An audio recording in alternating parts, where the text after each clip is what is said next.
Sveiki tautiečiai.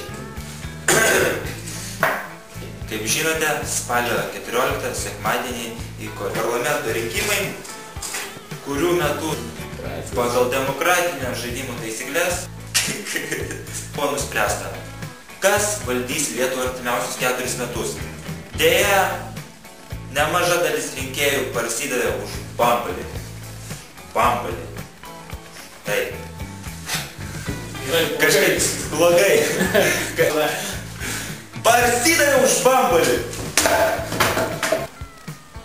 Todėl Lietuvių tautinio jaunimo sąjunga visus pasipiktinusius grubiais rinkimų tvarkos pažeidimais ir vyriausios rinkimų komisijos neįgalumu kviečia dalyvauti konkurse.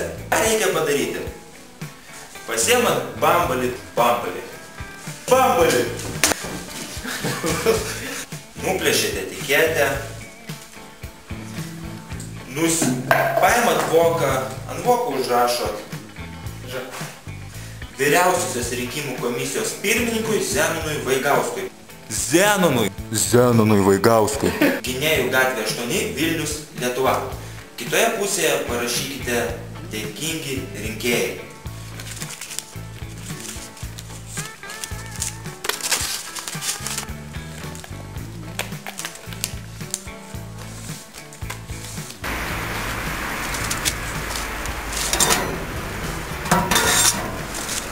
Zenonui Vaigauskui. Nusifotografuojate.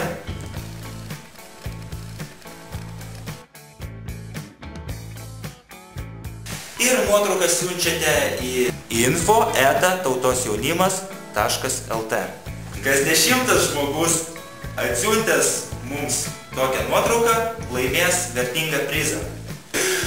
Ir vyriausios rinkimų komisijos neįgalumu visus šios rinkėjus